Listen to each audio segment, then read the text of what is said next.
kejar sama manusia. Ini laqad khalaqnal insana fi ahsani taqwim. Ini yang terbaik. Jadi desain makhluk Allah yang terbaik itu manusia. Makanya harus diurus. Jadi harus diurus. Karena apa? Rasulullah pun ngurus. Manusia ini diurus beneran. Wa ma arsalnaka illa rahmatan lil alamin. Diurus semua sama Rasulullah. Nah, Nahdlatul Ulama ini penerus Rasulullah, makanya sama. Rasul mengurus semua manusia, NU juga ngurus, ulama-ulama juga ngurus semua manusia. Dari semuanya diurus. Jadi jangan heran kalau kemudian enggak dengar. Oh, cukup lah. Sudah. Derma dong. Exit. Nah, jadi makanya semuanya diurus. Nah, ada yang nggak ngurus. Batin manusia nggak diurus. Jadi spiritual nggak diurus. Kayak Wahabi itu nggak ngurus. Kalau Hizbut Tahrir itu mikir kiamat kok. Jadi setiap hari bakasannya itu dunia mau kiamat. Itu pekerjaannya Hizbut Tahrir. Siksa kubur nggak percaya dia. Pokoknya kiamat.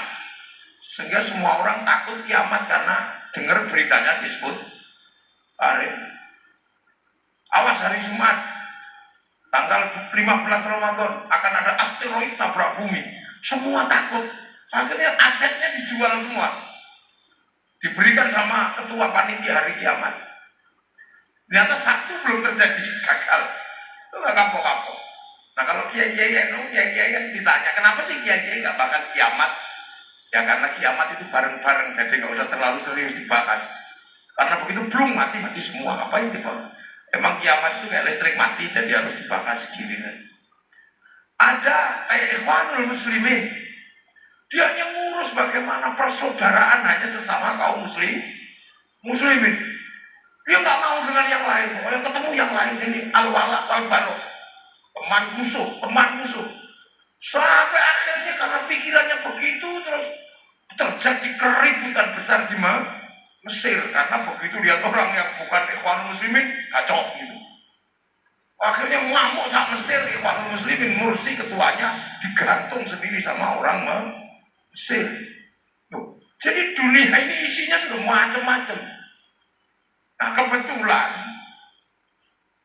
di Indonesia ini ada wadahnya namanya Nahdlatul Ulama. Ngurus manusia, diurus semua.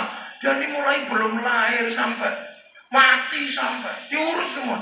Gak ada yang kelewat satu pun. Makanya jadi besar. Organisasi terbesar NU. Kenapa? Karena ngurus manusia dengan serius. Walaupun kemudian gak jadi kaya karena uangnya habis untuk ngurus. Punya kambing dikit dipotong untuk khol. Punya ini habis untuk khol. Makanya yang lain jadi besar karena nggak terlalu ngurus manusia, nggak khol, nggak mulutan, nggak apa, jadi duitnya utuh. Makanya masjidnya bagus-bagus, sekolahannya bagus itu ya. Enggak. Ini. Jadi kita ini manusia ini kalau nggak diurus bahaya. Karena manusia ini makhluk spesial yang habisnya itu nggak di sini, habisnya itu di akhirat melakukan perjalanan ini harus diurus. Loh, makanya diurus beneran sampai mati lahir belum diurus. Karena kalau enggak dia menangan. Ini makhluk yang terbaik ini menangan. Gunung itu utuh ketika nggak ada manusia. Begitu manusia datang, habis itu gunung. Loh, manusia ini serem. Makanya orang Madura ada cerita ngejar ikan sampai ke Thailand itu. Orang Sumeneb nangkep ikan di Thailand dimarahi. Kamu melanggar batas negara kami loh. Ikannya saya kejar dari Sumeneb Pak. Itu ada. Loh, ini manusia ini. Padahal kalau lahir itu paling lemah manusia itu.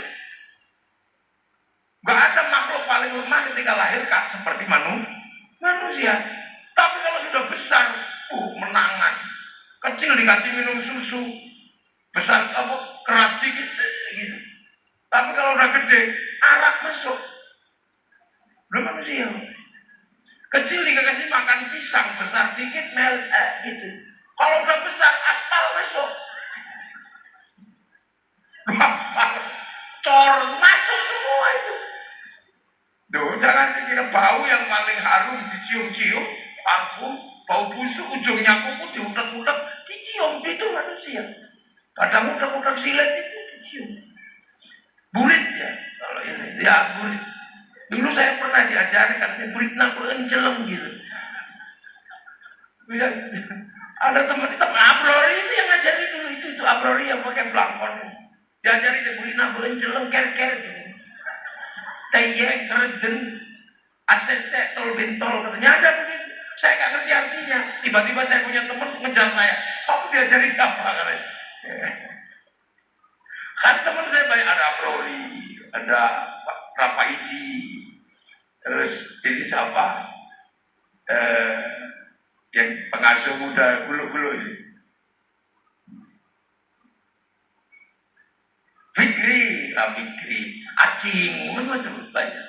Jadi saya sedikit banyak tahu loh bahasa Madura. Nah, ini kalau nggak diurus manusia ini bahaya ini. Makanya diurus betul, semua diurus. Nah, makanya kalau orang itu ngurus manusia sebagai makhluk terbaik, dia akan dapat kebaikan. Ada orang itu nggak ngurus macam-macam, cuma ngurus nya manusia. Ngurus tahu kan? Apa itu kalau bahasa sininya gitu? Tahe ya. Ngurus tahenya manusia, dia bisa menjadi kaya raya karena bikin pabrik pempes.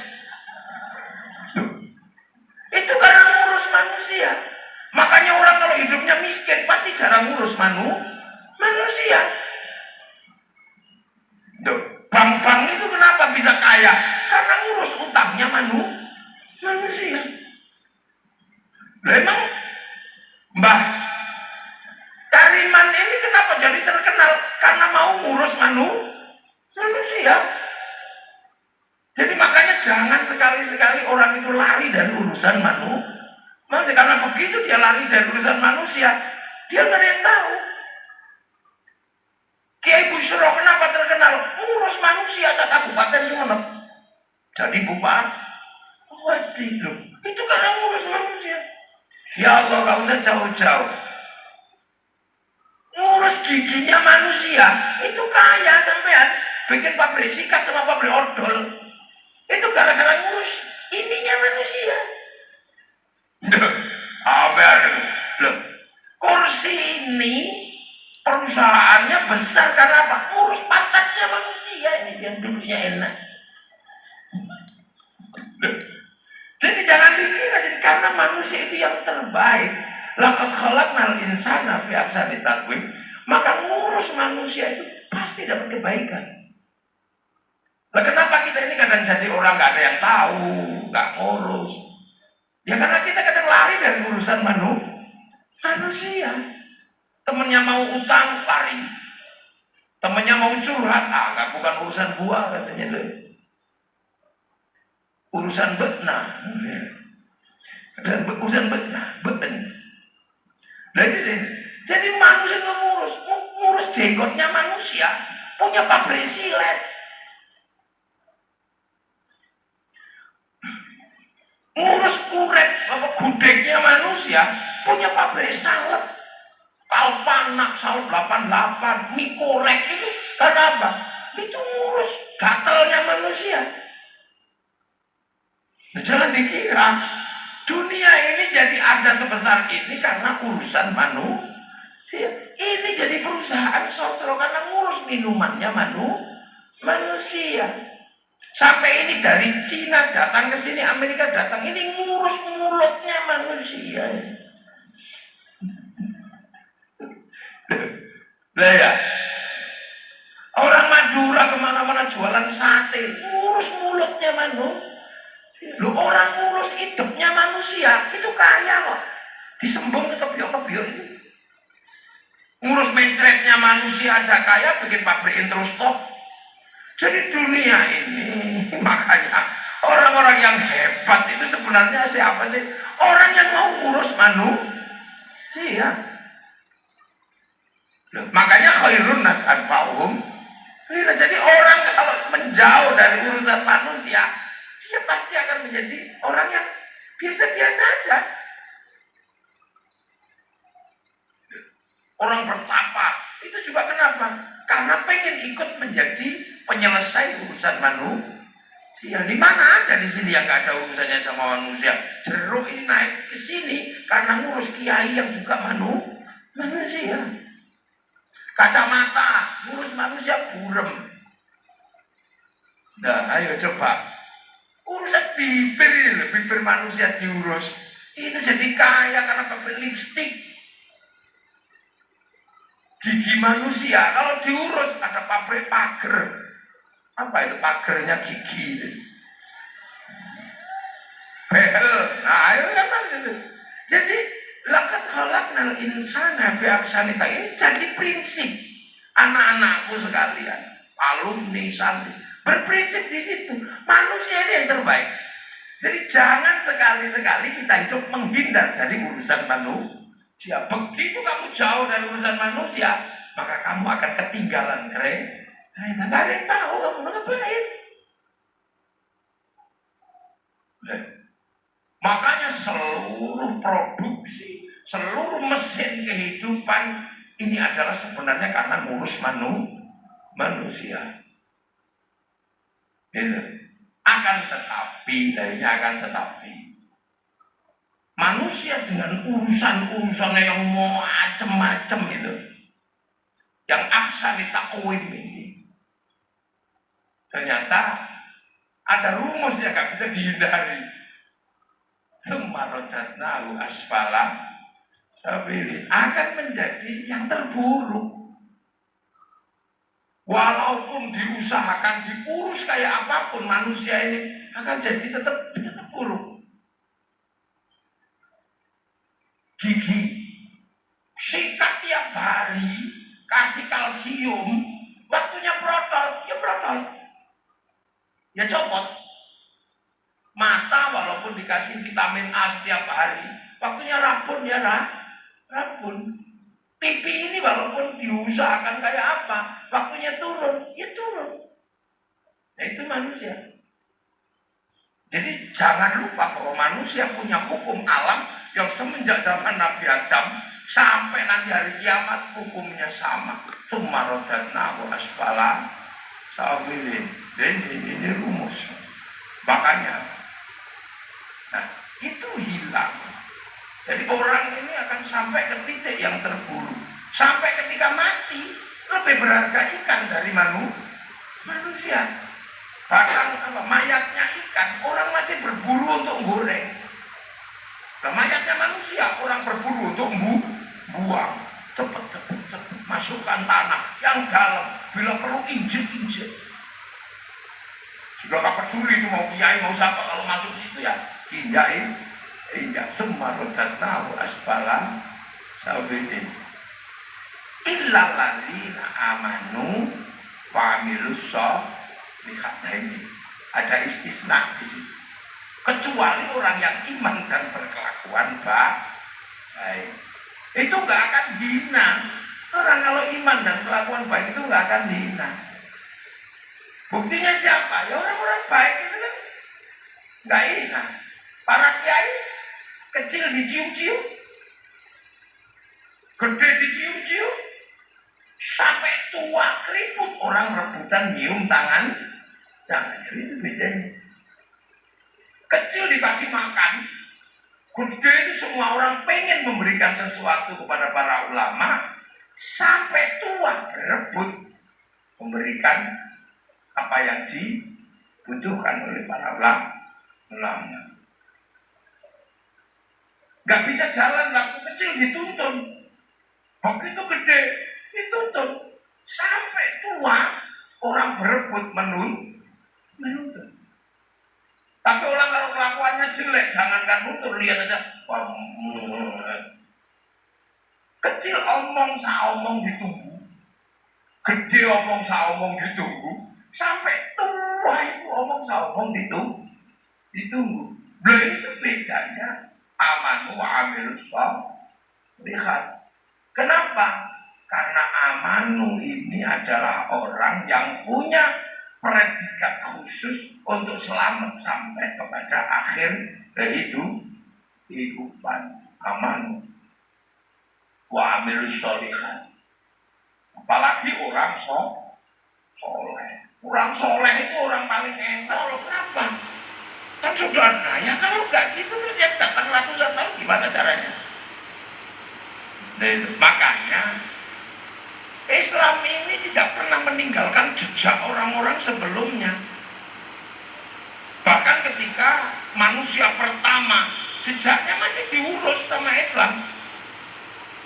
Jejak manusia pertama menyembah Allah tempatnya aja diurus. Inna awwala baitin wudi'a lin-nasi lalladzi bi Bakkah mubarakah. Diurus loh itu Ka'bah. Makanya Nabi Ibrahim ketika kehilangan jejak mencari jejak manusia bersama. Begitu ketemu berdoa, Rabbana inni askantu min dzurriyyati biwadin ghairi dzi zar'in 'inda baitikal muharram. Rabbana liyuqimus sholata faj'al afidatan minan nasi tahwi ilaihim warzuqhum minas thamarati la'allahum yashkurun. Punya jejak namanya Maqam Ibrahim. Sampai sekarang masih diurus itu. Biar orang nggak kehilangan jejak. Dan Nabi Muhammad yang datang belakang sendiri tetap kama shallaita ala sayyidina Ibrahim wa ala ali sayyidina Ibrahim fil alamina. Karena apa? Rahmatan lil alamin. Ini loh hebatnya strategi agama kalau dalam bahasa anak sekolahan itu. Agar yang datang belakang tidak kehilangan jejak dari mata rantai yang panjang. Karena Allahnya tak pernah berubah. Allahnya zaman Nabi Adam sama Allah zaman Nabi Muhammad ya tetap itu. Allah yang dimusuhi iblis ya itu. Yang dipatuhi malaikat ya itu. Makanya kadang kita ini lucu kalau bulan Ramadan. Patuh sekali sama Allah. Padahal Allah yang kita patuhi di bulan Ramadan adalah Allah yang kita ingkari semacam bulan sebelum Ramadan. Sama-sama aja Allahnya sama. Kalian ini lucu makanya. Allahnya yang sama. Kalau Ramadan itu patuh rukun. Padahal Allah di bulan yang lain itu juga Allah yang sama. Itu makanya nggak boleh. Jadi agar orang tahu runutan ini. Makanya strateginya dibikin khal. Gitu. Nah, orang iman ini yang akhirnya kemudian berakibat pada apa? Amal soleh. Gitu, amal soleh. Karena apa? Punya alur hidup. Nah, orang soleh itu punya mata rantai yang panjang. Karena kesolehan-kesolehan yang diwariskan oleh Nabi Muhammad adalah bagian dari pelajaran kesolehan semenjak laqad khalaqal insana fi ahsani. Dan semenjak dibikin awal, kesolehannya beruntun. Loh, makanya orang belakang nggak boleh lupa terhadap orang-orang soleh ini. Maka setiap sholat jangan kamu lupa untuk mendoakan orang soleh. Maka mau Muhammadiyah, mau Syarikat Islam, mau NU, mau Allah Akbar Kabiro, mau Allah Baik, tetap dia akan menyebut wa ala ibadillahis sholihin. Jadi jangan pernah lupa, pasti wa ala ibadillahis sholihin. Makanya amanu wa amil sholihat ini dia abadi kebaikannya. Makanya orang soleh itu kesolehannya bisa diwarisi anaknya. Yang lain kan ya bisa lebih soleh nih, karena bisa diwarisi. Buktinya ada di dalam Al-Quran. Kisah Nabi Khidir sama Nabi Musa. Nabi Khidir bunuh orang, Nabi Musa protes, ya Khidir kenapa kamu bunuh? Dia besok kalau kecil rusak. Ada kapal dilubangi. Kenapa kau lubangi? Ya gitu. Nah ini besok ini nanti ada penjahat di sana nanti daripada dirampas. Masuk kampung ngasih minum, minta minum nggak dikasih. Sudah minta minum nggak dikasih, tapi malah memperbaiki rumah. Lu kenapa malah kau perbaiki? Ya gitu. Iya, di dalam rumah ini ada tinggalan untuk anak dua ini. Wakana abuhuma solihan.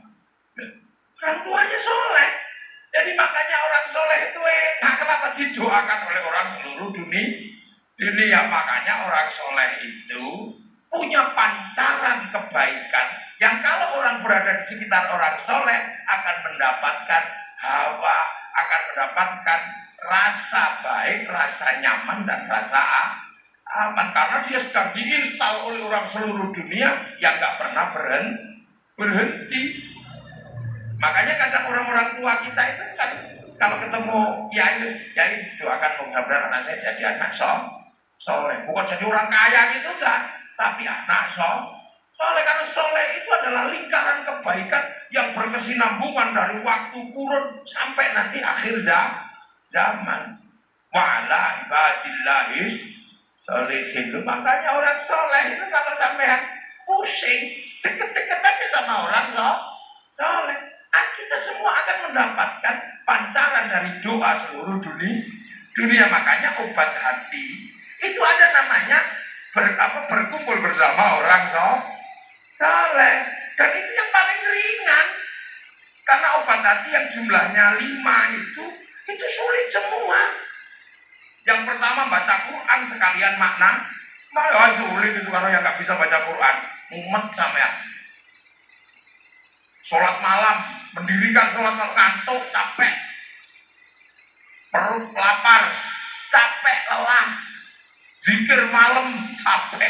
Yang paling mudah apa? Berkumpulan sama orang soleh.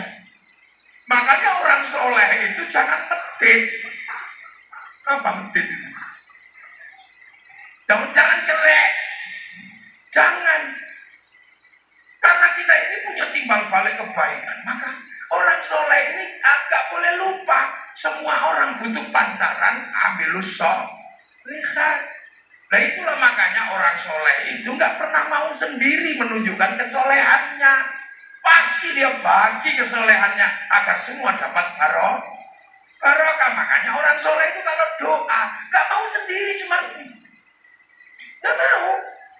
Pasti dia ngangkat tangannya, bunyinya banter, yang lain agar dapat barokahnya, terlibat dalam doanya orang soleh, ikut bersama berdoa, kiainya doa, yang lain mudahnya amin, amin, amin, amin, amin, amin. Kalau kecapean, amin. Kiainya paham, walhamdulillahirobbil alamin. Ini amin. Amin ya robbal alamin.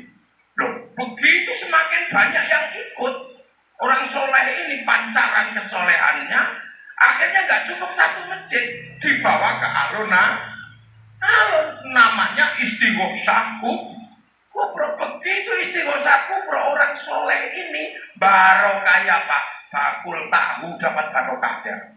Karena terus jualan tahu di situ.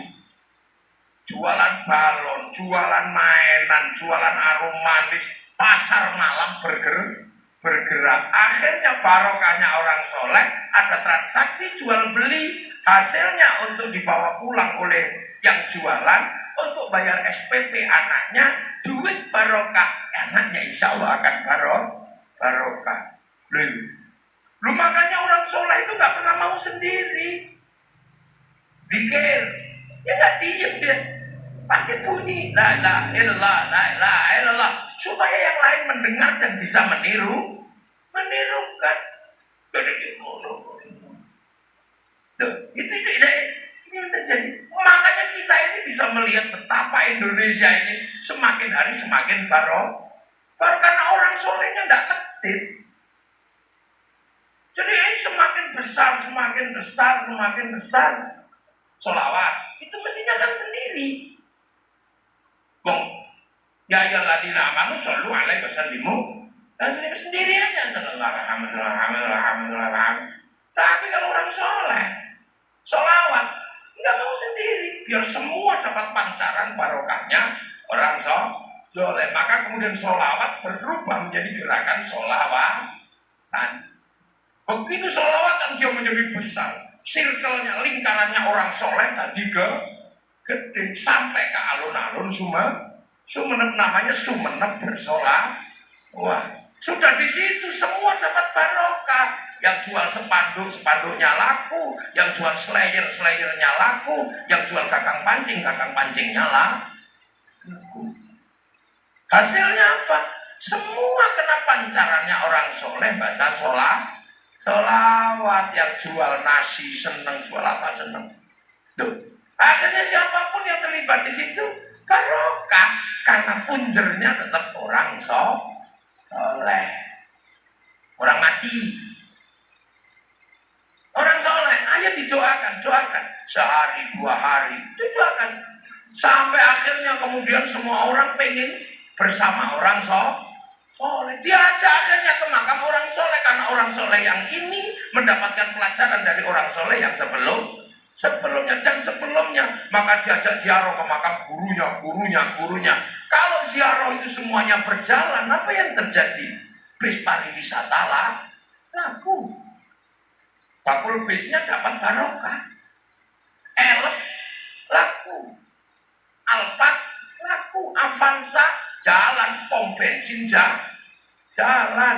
Sampai di makam Mbak Kholil sana, orang jual nasi laku. Sampai copet bisa hidup di situ. Betapa loh. Nah ini. Nah akhirnya di situ kita bisa lihat orang soleh menjadi pusat kerukunan rantainya orang soleh. Ini belum selesai. Satu rombongan besar datang.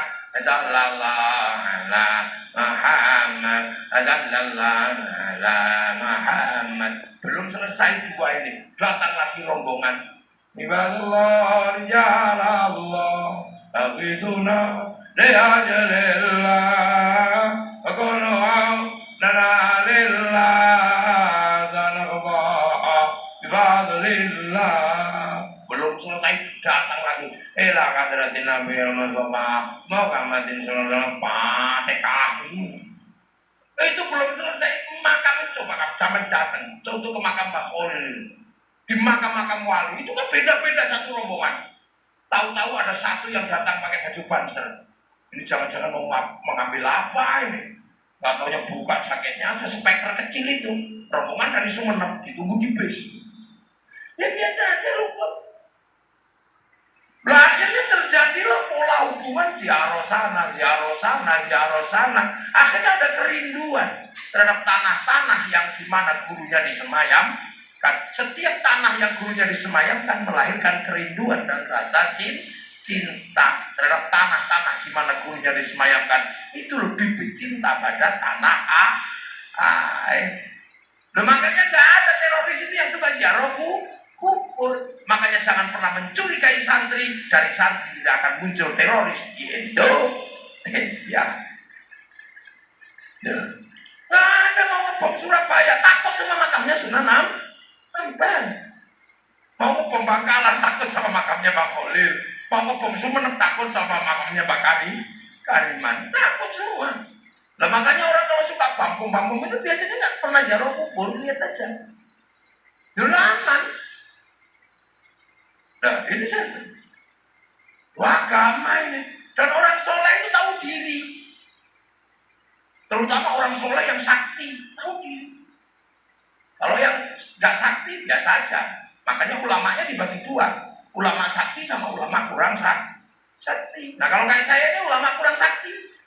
Makanya biasa aja, biarin aja kalau ngomong agama. Karena bisa diinterupsi. Terus sudah malam berhenti saya. Tapi kiai yang paling sakti itu siapa? Kiai kalau sudah khutbah Jumat, nggak ada orang berani. Siapa berani sama khotib? Nggak ada berani kalau sudah Allah. Sampai nggak ada protes, sudah diem aja. Makanya agar khotib-khotib itu tahu diri dan nggak ngawur, biar dia tetap teduh dan tenang, maka dikasih teks sama tongkat. Begitu baca teks, dia sopan dong baca. Ittaqullah. lepas teknya, ditiup kipas angin, bubar teknya, hilang belum kemana gitu. Khawatir teknya hilang, maka tenang. Bawa tongkat, kenapa? Biar tenang, gak gini-gini, karena kalau gini-gini tongkatnya jatuh. Nah itu makanya kalau yang suka khotbah gini-gini itu biasanya tongkatnya nggak ada. Makanya kalau awal dari gini-gini pasti karena tidak ada tongkat. Jadi saudara Jokowi pasti begitu nantinya. Ini caranya ulama dulu, orang soleh agar apa? Kehidupan terjaga dengan baik. Makanya orang-orang soleh ini nggak pernah lari dari laqad khalaqnal insana fi ahsani taqwim. Karena apa? Menjaga amanah warisan Rasulullah. Nah Rasulullah itu punya sifat yang semua orang pasti bisa menerima. Apa? Rasulullah itu anittum harisun alaikum bil mu'minina raufur rahim. Itu sifat Rasulullah yang paling utama. Sunnah yang paling berat itu anittum harisun alaikum bil mu'minina raufur rahim. Kalau sunnah jenggot itu gampang. Karena itu tinggal gak usah dicukur panjang. Kayak sunnah cingkrang kayak gitu tuh mudah. Makanya dulu baju syar'i jubah sama orang Madura dipotong. Potongannya namanya syar'un. Yang akhirnya sekarang karena mau potong dulu di Jawa, akhirnya jadi sarung. Nah begitu sarung gampang. Kalau pengen cingkrang, pintingnya agak tinggi. Kalau mau melotot turun, kan ini fleksibel. Makanya kiai-kiai pakai sarung, tidak pakai celana. Karena kalau celana nggak dipotong, nggak bisa diplotrok. Mau pakai ikat pinggang. Loh ini kan cara-caranya. Loh, jadi amanu amil solihatin tepat dan terukur, terkontrol. Makanya kita ini punya ulama-ulama yang indah. Karena kesolehannya nggak diambil sendiri dan tidak pernah melanggar bahwa akan merusak kehidupan manusia. Makanya laqad khalaqnal insana fi ahsani taqwim. Makanya orang dengan perilaku seperti ini akan ketemu namanya apa? Namanya falahum ajrun ghairu mamnun. Orang yang seumur-umur ngurus manusia ketika mati ya kuburannya tetap ramai, lahir ramai, besar rumahnya ramai, banyak orang meninggal rumahnya ramai kuburannya. Karena apa? Tidak pernah lari dari urusan manusia. Tapi yang dari kecil urusannya kambing, begitu mati yang datang ya kambing. Datang habis itu pergi kambingnya. Mana ada orang tahu itu kecuali kambing, garangan, kucing gitu.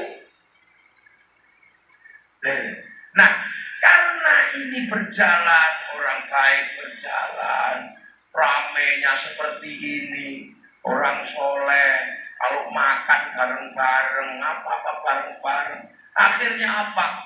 Apa yang disumpahkan oleh Allah itu terjadi. Apa sumpahnya sebelum laqad khalaqnal insana fi ahsani taqwim? Sumpah Allah wattini wazaitun wa turi sinina wa hadzal baladil amin. Ulama-ulama tafsir wattin ini adalah sumpah Allah untuk Nabi Nuh. Karena begitu turun dari kapal ketemu buah tin, ulul azmi. Wazaitun ini sumpah Allah untuk Nabi Isa, Nabi Ibrahim Palestina. Wa turi sinin gunung Tursina ini untuk Nabi Musa. Untuk Nabi Muhammad apa? Wa hadzal baladil amin, dan demi keamanan bangsa dan negara. Karena Rasulullah ketika lahir manusia sudah waja'alnakum syu'uban wa qabaila lita'arafu. Rasulullah lahir itu sudah punya tanggung jawab mengamankan manusia yang berbangsa-bangsa, bersuku. Kalau Nabi Adam tanggung jawabnya ngurus keluarga. Makanya urusan keluarga, urusan cinta. Nabi Ibrahim urusan manusia menyembah berhala dan urusan Namrud baru suku-suku kecil. Tapi begitu Nabi Muhammad tahun 571 lahir, Nabi Muhammad sudah punya tanggung jawab menyelesaikan problem-problem kebangsaan. Karena apa? Contoh 571 berarti tahun 610 Rasulullah dapat wahyu. Itu adalah baru kemarin 571 Indonesia sudah punya kerajaan besar. Tahun 300 di Kutai Kartanegara sudah punya kerajaan Kutai. Tahun 400 punya kerajaan Kanjuruhan di Malang. Sumeneb sudah berdiri kerajaan. Di Sulawesi sudah berdiri kerajaan. Bahkan ada prosa terpanjang dunia namanya Lagaligo. Tahun 600 di Jawa Tengah sudah berdiri kerajaan Mataram. 500 berdiri kerajaan Kalingga. Cina sudah menjadi kerajaan besar. Eropa sudah jadi kerajaan besar. Yunani sudah punya Tuhan namanya Zeus. Punya istri namanya Hera. Punya anak namanya Hercules. Sudah punya. Di sini sudah ada Sang Hyang Widi, Sang Hyang Wenang. Sudah ada. Semuanya sudah komplit. Jadi yang dihadapi ketika Rasulullah jadi nabi adalah apa? Bangsa-bangsa yang sudah maju, bangsa-bangsa yang sudah beradab. Yang jahiliyah itu waktu itu hanya di Arab saja. Jadi jangan dikira jahiliyah itu Indonesia, enggak disebut Allah. Ini sudah maju. Makanya tahun 1200 kita sudah menjadi bangsa terkuat di dunia. Ketika Arab ditaklukkan Mongolia, Cina ditaklukkan Mongolia, Eropa ditaklukkan Mongolia, begitu menyerang Nusantara, dihajar sama pasukan Kertanegara yang penasihat perangnya adalah orang Sumeneb yang namanya Arya Wiraraja. Di Sumeneb ini gudangnya orang hebat, inisiator dan tim dan ketua strateginya orang Sumeneb. Paling sekarang berdebat Sumeneb sama Lumajang, itu aja. Tapi saya lebih percaya orang Sumeneb. Gitu. Dari sini sudah mengatur strategi seperti itu. Maka ketika Islam ini Rasulullah menjaga betul tentang wahadal baladil, menjaga keamanan bangsa dan negara. Karena kalau itu gagal, manusia akan rusak. Karena akan ada perang. Kalau itu gagal, akan ada kerusakan agama. Karena manusia sudah beragama yang berbeda-beda. Kalau ngotot salah menjelaskan Islam, akan bertempur dengan agama yang lain. Kalau sudah bertempur, maka kemudian manusia rusak, agama juga rusak. Loh, betapa ini konsep kehidupan. Loh, makanya ulama-ulama, begitu Indonesia ini sudah jalan. Makanya di dalam Al-Quran ada wakafa billahi syahidan. Rasulullah sendirian, belum ada teman.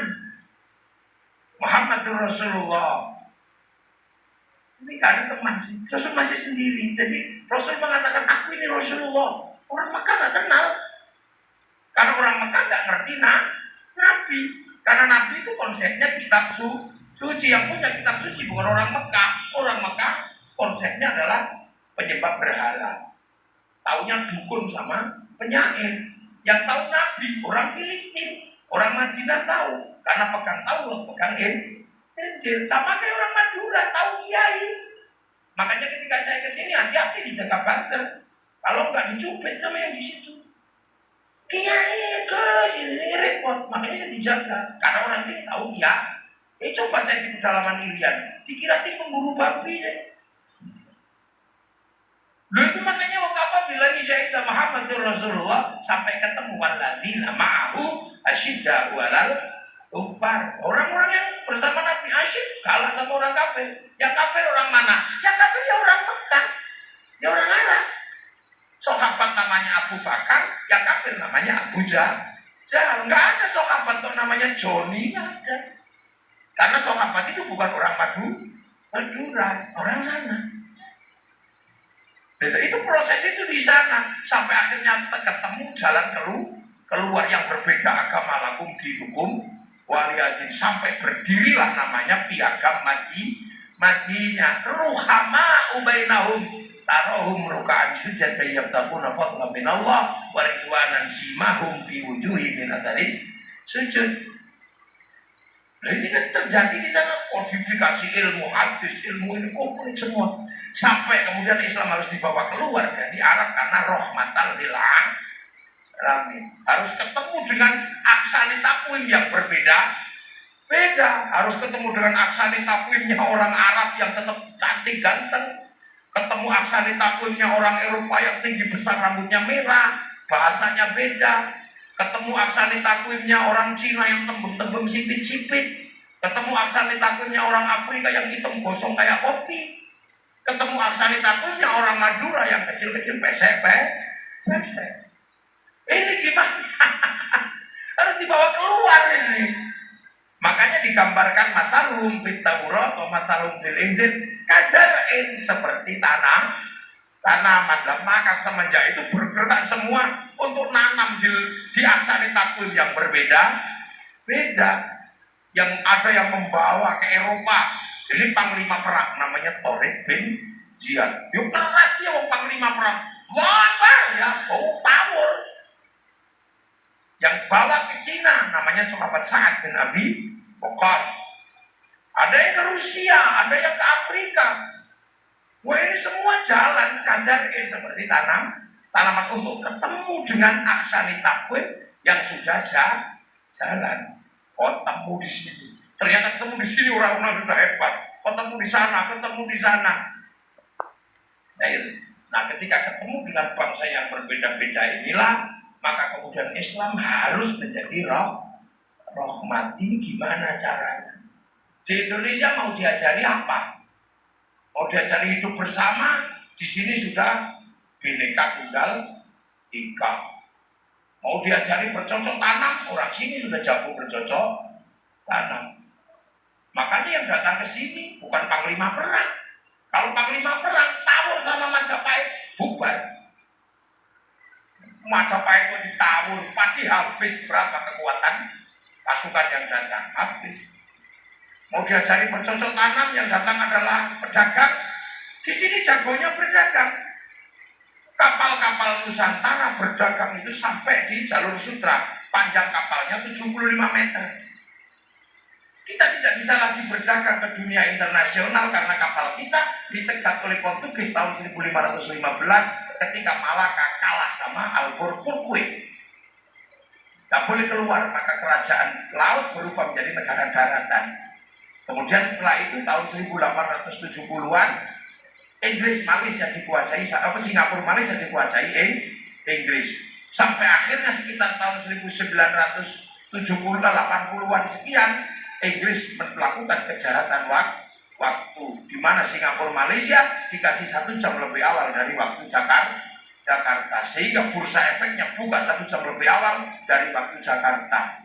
Adalah menjadi pilihan yang paling sederhana dari pemerintah Indonesia agar punya waktu yang sama. Jakarta dipindah ke Indonesia Timur. Itu tidak lain dan dalam mensiasati perang waktu dengan Singapura dan Malaysia. Cuman kadang kita itu nggak percaya ini karena apa? Lebih percaya sama Rocky Gerung. Ini strategi negara untuk apa? Untuk baladil. Makanya begitu sampai sini ketemu gini, apa yang dipraktekkan di sini untuk menjadi kekuatan ini? Orang-orang soleh, para wali. Karena wali-wali yang datang ke sini, kenapa wali? Ngadepi Brahmana. Karena di sini yang boleh ngomong agama itu Brahmana, karena kasta tertinggi Brahmana ngomong agama. Kesatria raja nggak boleh, Wesya nggak boleh ngomong agama, termasuk kasta Sudra nggak boleh ngomong agama. Sudra itu petani pedagang. Makanya kalau ada yang mengatakan Islam disebarkan oleh para saudagar, itu bohong, karena saudagar itu nggak bisa ngomong agama, dia Sudra. Makanya yang bisa ngimbangi Brahmana itu wali. Brahmana punya cakti, wali punya karo sama-sama la khaufun 'alaihim wa la hum yahzanun. Wali-wali itu hebat. Wali-wali itu nggak takut apa-apa, karena wali-wali itu tahu programnya dunia. Dunia ini kan ada programnya. Jadi jangan dikira dunia ini nggak ada programnya. Sampai kapan pohon tumbang, sampai kapan daun itu jatuh, sudah ada gambarnya. Di mana? Ya di pusat datanya Allah, namanya Lauhil. Itu kan pusat data. Yang orang Yahudi Nasrani menyebut kotak Pandora, Tabut Sulaiman. Orang Yunani menyebut kotak Pandora. Kalau orang Jepang menyebut kantong Doraemon. Lah itu kan program ke laut itu. Makanya orang kalau pengen tahu program di sana, wala tazaru. 3 tahun ini ya Allah, ya Allah, ya Allah, ya Allah, ya Allah. Makanya wali-wali itu terkenal 3 tahun begini download itu. Makanya punya wifi karena paketannya gede. Nah kita kalau diajak download itu, makanya kita nggak punya paketan. Makanya persis kayak handphone kalau nggak punya paketan. Iya kan, padahal dia mau kirim gambar, kirim berita, tapi nggak punya paketan, dia nggak bisa ngirim. Satu-satunya cara kalau mau ngirim, cari wifi gratis, gratisan, pergi ke warung, .co.id. Sama kayak kita kalau mau kirim doa, kirim gambar, kirim fatihah, nggak punya wifi, cari wifi gratis, gratisan. Di mana? Wifi-nya wali, wifi-nya nabi, ilah hadroh, namanya tawasul. Memangnya kita ilah hadroh dan mulu aja wajah bisa kita mau beri wifi bareng masa kalau kau tidak gila ini lihat baik nama kita masih kita harus bahkan iman. Walau jam muslim mau semua al-fatihah, langsung share it. Lah makanya kan orang masa fatihah bisa dibagi, ya bisa pakai wifi-nya nabi, wifi-nya wali. Gua nggak bisa, usahakan fatihah, sepak bola aja bisa dibagi. Satu orang pergi ke lapangan sepak bola di Qatar, nyuting, diangkat ke satelit, oleh satelit dibagi ke seluruh dunia.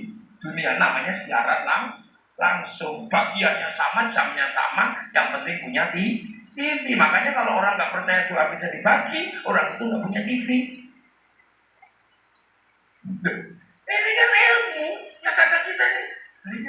Makanya sampai nggak usah khawatir, handphone itu melakukan apapun, satelit tahu. Siapa yang melakukan apapun itu Lauhul Mahfuz tahu. Nyawa kita pernah diregister di sana, dicatat. Alastu birabbikum qalu bala syahidna. Maka kemudian fanfuqurruh diturunkan, kasih paketan, pakai nyawanya sekian. Makanya kalau paketannya habis, udah. Makanya sampai nggak usah takut kalau malaikat mau nyari sampean, nggak usah khawatir, pasti ketemu di Sherlock. Ini teknologi hari ini menjelaskan bahwa itulah yang diceritakan dengan nenek moyang kita. Makanya data kita nanti di print out di catatan kita, kanan apa tangan kiri print out. Itu kan gambaran nenek moyang kita menjelaskan, para ulama tahu gambar itu. Wali-wali itu download. Nah sampai diajak download, ya Allah, ya Allah, ya Allah. Nah makanya karena kita ini gak punya paketan, ya sudah pakai wifi gratis. Gratisan, pergi ke pemancar mana, ke makom siapa, ke tempat petilasan siapa. Itu sebenarnya cari pemancar. Untuk apa? Biar wifi-nya nggak terlalu jauh, biar nggak ngadat. Kayak tadi saya di rumahnya Kiai Busro, nggak ada wifi-nya, mati handphone. Begitu keluar ada sinyalnya, nggak tahu dibikin apa sama kamarnya Kiai Busro itu. Masuk rumah di depan di tamu itu ada sinyal. Begitu masuk kamar, nggak ada sinyalnya. Itu kalah sama sinyalnya kayak gitu. Nah itu wali. Makanya untuk menjaga baladil amin, karena apa? Karena manusia sudah menempuh peradaban aksani takwim, peradaban berbeda-beda. Ini jangan ganggu. Nah, makanya ketika Indonesia ketemu dengan yang berbeda-beda, para wali nggak ribut, nggak kafir, enggak. Karena begitu dia ngomong kafir, jajan sama orang Majapahit habis. Makanya para wali tenang, tanam betul kazarin. Allah tanam di sini namanya pangeran, Nabi, Gusti, Syekhul, Ustadzun, Kiai, pakai bahasa sini. Makanya jangan heran, semua sekarang sama kayak gini, tanam di sini aqua. Mereknya mau apa aja aqua, REK tetap aja Honda, seluruh pompa air Sanyo, seluruh pembalut Softek itu mesti gini. Kalau lebaran bungkusnya kongwan, isinya rengginang, lo biasa aja itu di sini. Makanya orang kalau nggak paham gini, nggak tahu cara menanam. Nah itulah makanya manusia yang berbeda-beda ini akan tetap aman, tetap tertib. Hanya disampaikan satu konsep hidup bersama walaupun berbeda-beda, hiduplah saling bertanggung jawab. Dan di situ Rasulullah tegas mengatakan, kullukum ra'in wa kullukum